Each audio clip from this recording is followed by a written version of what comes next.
solid if each atom only took one path. What keeps it solid is the interactions between different instances of the same atom in different universes. That is what makes for rigidity. It's also for what makes permanent magnets. It's also the reason that we can have amplification of signals. It's the reason that we can see stars. Now, clearly that is not a common accepted view. That is, well, I think all physicists who look at these phenomena would agree that quantum theory is needed to explain those phenomena. Yes, that's but right. They would not express quantum theory in terms of parallel universes. For example, the solidity of matter could be explained by the exclusion principle, because things just can't occupy the same spot, and so yes. so it seems rigid when in fact it's mostly space. Yes, so that's a good example. So if we take the exclusion principle and express it in its true quantum theoretic terms, it says that a sum of certain terms, of a vast number, exponentially vast number of terms, has to equal some other exponentially vast number of terms. And that is saying that each one of these things, if it represents reality, represents a different history of the atoms, and they are affecting each other. That probability interpretation. So once you realise that, then really entanglement is just what you get when you consider this property that quantum systems can do two things at once, and then you think about more than one quantum system. So we had the electron that could be here and there at the same time. So now suppose I've got two electrons, and the joint state of the two electrons is they're both on the left and they're both on the right at the same time.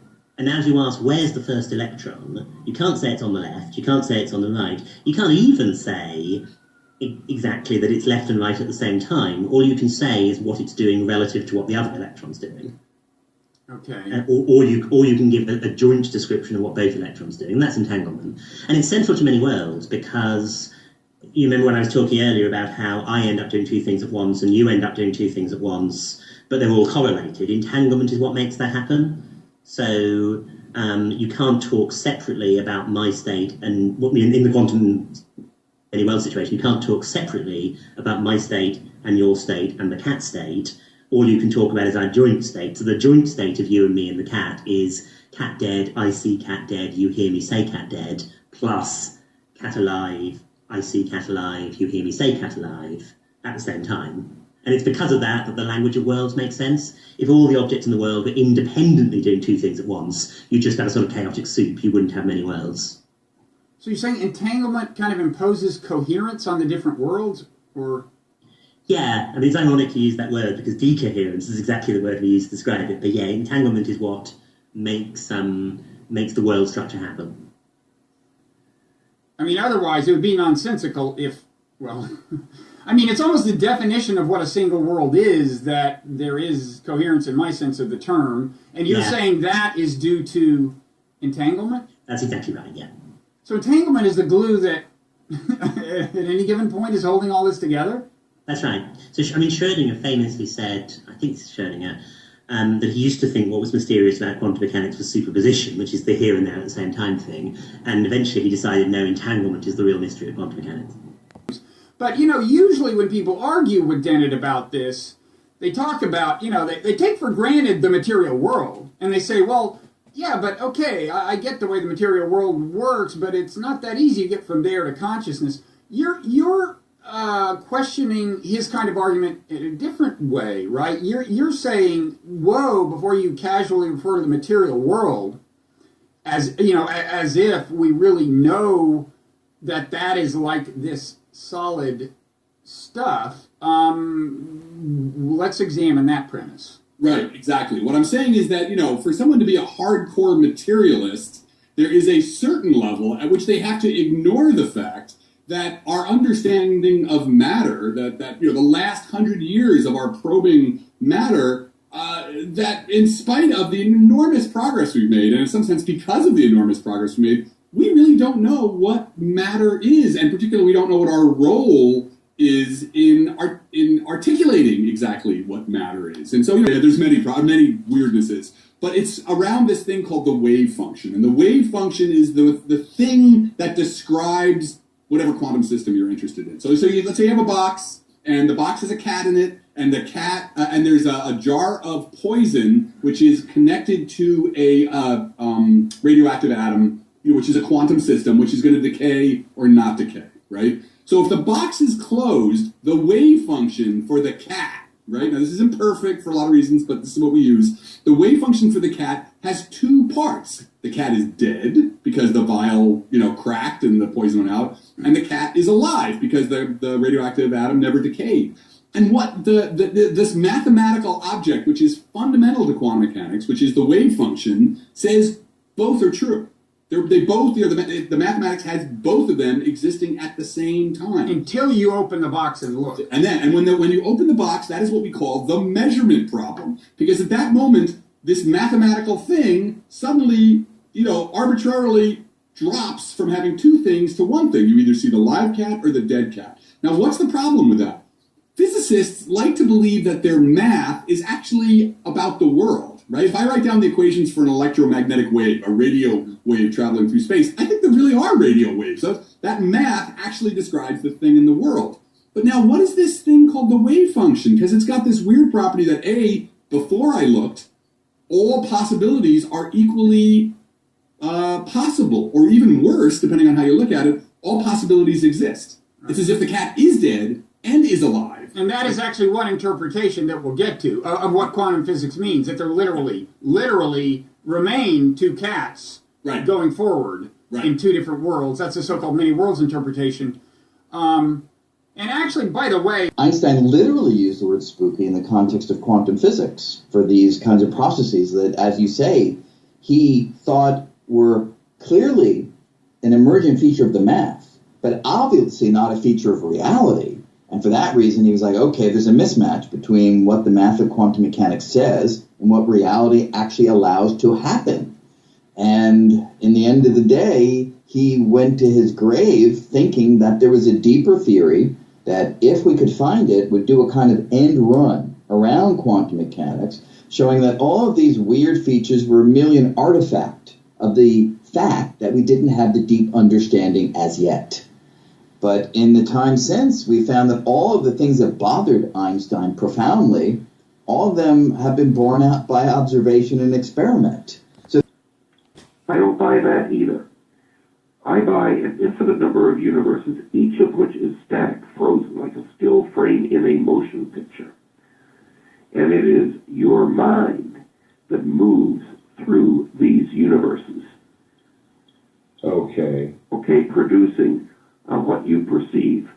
And the route you take through this infinite labyrinth of universes can be different from the route that somebody else takes. So what you perceive can be different from what they perceive. so how does this whole concept of there being an infinite number of universes even come about? Most people see what they consider to be a reality with their eyes, and what they see that's real, and that's there, and that's the universe. How do we get multiple universes from the one that we actually visualize? From quantum physics, from the concept of quantum physics that requires the universes to be splitting at a fantastic rate into multiple copies of themselves. Of course, in that theory, you can only be in one universe, so you don't notice this happening. But quantum physics says it happens, and there is some experimental data to support that, as well as the fact that the computer industry is now even planning on having computers that dip briefly into an adjacent universe to speed up the computation process. Because it is obvious that throughout time, miracles have occurred, and people have experienced them, and people have experienced healing from cancer. And I think that if, they were able to somehow access, the universe in which they didn't have it, then that certainly sort of works. It works for me. It's the question as we continue to talk about this is just how it all gets put together. And I'm observing myself as I'm thinking now, because I'm thinking, okay, well, gee, I can go here, I can go here, I can go here, and I guess each of those would be somewhat of a different universe that I could enter into. Would I be correct? Okay. The light, you can determine it. I'd like to give you a little different scenario than that. Okay. Let us assume, and this is proven science, that a star a million light years away, it takes light a million years to get here from that star. Mm-hmm.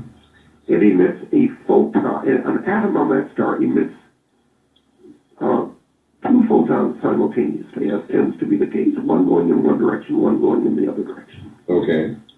That photon is polarized light, vertically polarized, horizontally polarized at an angle, but it's polarized light. When you can change the polarity of polarized light very easily by passing it through a series of polarizing filters till you get it from vertical to horizontal or vice versa.